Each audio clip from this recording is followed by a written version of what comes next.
Study माई वे। हम देखे थे क्लास 12th और आज हमारा है chapter number 2 refraction of light. इससे पहले हमने देखा था chapter number 1 reflection of light. आज हम देखने वाले chapter number 2 refraction of light. देखते हैं।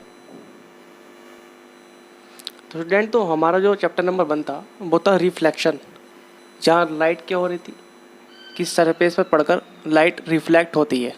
ठीक है, लेकिन यहाँ हम बात कर रहे हैं रिफ्रैक्शन की। ठीक है, तो आज का हमारा चैप्टर है chapter number 2 refraction of light. सबसे पहले इसकी हम देखते हैं डेफिनेशन क्या होती है।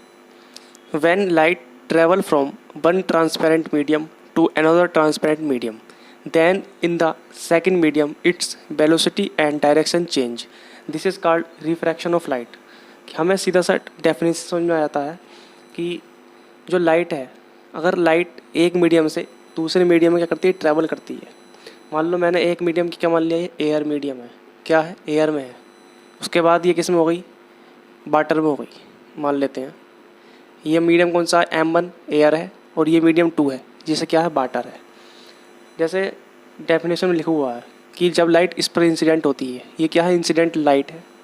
लाइट आई, ये एयर मीडियम में है इस टाइम और एयर से किस में आ रही है, वाटर में आ रही है। दोनों कैसे मीडियम है, ट्रांसपेरेंट मीडियम, यानी आर पार लाइट इसके जा सकती है। ट्रांसपेरेंट का मतलब ये है। अभी लाइट इंसिडेंट हुई, इस पर इंसिडेंट होने के बाद लाइट कुछ एंगल से मुड़ जाएगी।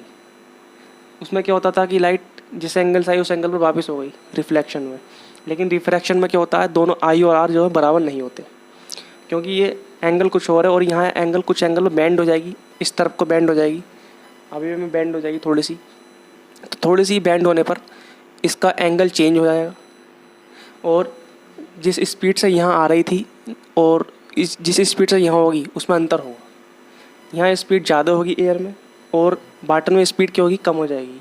वेलोसिटी क्या होगी, कम हो जाएगी और डायरेक्शन में क्या होगी, चेंज हो जाएगी।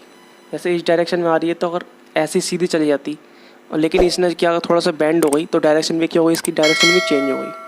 तो इसमें डेफिनेशन में सीधा लिखा हुआ है कि जब कोई लाइट एक ट्रांसपेरेंट मीडियम से दूसरे ट्रांसपेरेंट मीडियम में ट्रैवल करती है तो उसकी जो वेलोसिटी और डायरेक्शन है दूसरे मीडियम में वो क्या हो जाती है, दोनों चेंज हो जाती हैं। भाई हमारा क्या कहलाता है, रिफ्रैक्शन ऑफ लाइट कहलाता है।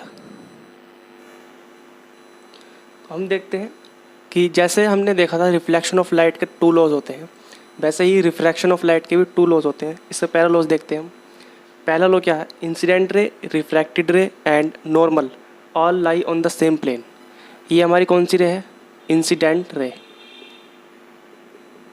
इंसिडेंट रे है, ये नॉर्मल है और ये कैसी है, रिफ्रैक्टेड। रिफ्रैक्टेड, ये रिफ्रैक्टेड रे है। तीनों किस पॉइंट पर मिल रही है, तीनों इस पॉइंट पर है। नॉर्मल इस पॉइंट पर करेगा, इंसिडेंट रे भी इसी पॉइंट पर और रिफ्रैक्टेड रे भी इसी पॉइंट से चलेगी। तो इसका मतलब क्या, तीनों एक ही प्लेन पर, सेम प्लेन पर लाई करती हैं। ये इसका एक पहला रूल हो गया। दूसरा इसका लॉ क्या होता है, the ratio of the sine of an angle of incidence to the sine of the angle of refraction is constant. जो एंगल होगा साइन का, किसका, इंसिडेंट रे का, और जो एंगल होगा साइन का, किसका, रिफ्रैक्टेड रे का, इन दोनों का जो रेशियो होगा वो क्या होगा, कांस्टेंट होगा। यानी साइन आई अपॉन साइन आर, ये साइन एंगल है किसका, इंसिडेंट रे का, ये साइन एंगल है रिफ्रैक्टेड रे का। इनका अगर हम रेशियो निकालते हैं वो होता है 1:2। 1:2 का मतलब N2 अपॉन N1 बराबर क्या, कांस्टेंट। क्या होगा, कांस्टेंट होगा। ये 1:2 क्या है, 1:2 क्या है, 1:2 is refractive index of second medium with respect to first medium. ये जो n है, n क्या होता है, रिफ्रैक्टिव इंडेक्स होता है। n होता है रिफ्रैक्टिव इंडेक्स, यानी किस एंगल पर ये जो है रिफ्रैक्शन हुआ है इसका, तो वो उसका क्या होता है, n होता है। तो 1:2 का मीन हो गया कि जो refractive index of second medium का रिफ्रैक्टिव इंडेक्स किसके रेस्पेक्ट में, फर्स्ट मीडियम के रेस्पेक्ट में, वो हमारा 1:2 से हम उसे शो कर रहे हैं।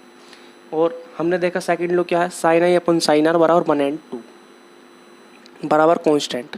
इस लॉ को ही हम क्या कहते हैं, स्नेल्स लॉ कहते हैं। इसे ही हम कहते हैं स्नेल्स लॉ। आपको समझ में आ गया होगा ये। रिवर्सिबिलिटी ऑफ लाइट, कि लाइट की रिवर्सिबिलिटी क्या होती है। जैसे हमने देखा कि एक मीडियम हमारा एयर है, एक मीडियम हमारा लिक्विड भरा हुआ कोई भी, या वाटर ऐसा मान लेते हैं। लाइट यहाँ से आती है, O पॉइंट से लाइट आई और A पॉइंट पर आकर इंसिडेंट होती है। इंसिडेंट होने के बाद कुछ बेंड होकर जो है रिफ्रैक्ट हो जाती है। रिफ्रैक्ट होने पर बी पॉइंट पर एक मिरर रखा हुआ प्लेन मिरर है, जिसका एक सरफेस पर क्या है, एक सिल्वर कोटेड सरफेस है, और ये किसका क्या सरफेस है, रिफ्लेक्टिंग सरफेस है। तो लाइट इस पर पड़ती है, पड़ने के बाद क्या हो जाती है, रिफ्लेक्ट हो जाती है। ठीक है, पड़ने के बाद क्या होती है, ये आई लाइट और ये क्या होगी, रिफ्लेक्ट होगी, वापस चली गई और वापस कहाँ पहुँच जाती है, ओ पॉइंट पर पहुँच जाती है। ये कहलाता है रिवर्सिबिलिटी। तो इससे हम रूल निकाल सकते हैं, जैसे हम लेते हैं बाय स्नेल्स लॉ। तो बाय स्नेल्स लॉ हमने पढ़ा था 1n2 बराबर sine angle of incidence upon sine angle of refraction, यानी 1n2 बराबर साइन आई अपॉन साइन आर। ये कैसे हो गया, फर्स्ट इक्वेशन हो गई। अब देखते हैं after reflected back by plane mirror, जब लाइट इस प्लेन मिरर से रिफ्लेक्ट होती है तो ये जो हमारी बी ए है, क्या है, बी और ए, बी ए जो लाइट है, अब ये कैसी लाइट हो गई, इंसिडेंट लाइट हो गई, क्योंकि ये रिफ्लेक्ट वापस रिफ्लेक्ट होकर इस पॉइंट पर आ रही है, इसलिए कैसी हो गई, इंसिडेंट लाइट हो गई। तो B A is incident ray and A O is reflected ray, और ये जो ए ओ है रिफ्लेक्ट होने के बाद ये आई और ये ऐसे मुड़ गई, तो ए ओ कैसी रे हो गई, एक रिफ्रैक्टेड रे हो गई। तो इनके एंगल भी चेंज हो गए, ये आई हो गया और ये आर हो गया। अब हम लगाते हैं इसमें दोबारा से, हमने क्या लगाया, अब स्नेल्स लॉ लगाया। क्या होने के बाद, रिफ्रैक्शन होने के बाद हमने दोबारा स्नेल्स लॉ लगाया, तो ये हो गया 2n1, सेकंड मीडियम की रेस्पेक्ट में लगा रहे हैं, ये फर्स्ट है ये सेकंड है। तो 2n1 बराबर इसका एंगल क्या है, साइन आर, और इसका क्या है, आई, तो sign R upon sine I, ये होगी सेकंड इक्वेशन। इन दोनों की हमने क्या करा, मल्टीप्लाई करा, तो 1n2 इंटू 2n1 बराबर sine I upon sine R into sine R upon sine I. ये आपस में कैंसिल हो गए, बराबर कितना आ गया, 1। तो यहाँ से हम देख सकते हैं कि 1n2 बराबर 1/2n1 यहाँ पर हमारा प्रूव हो गया।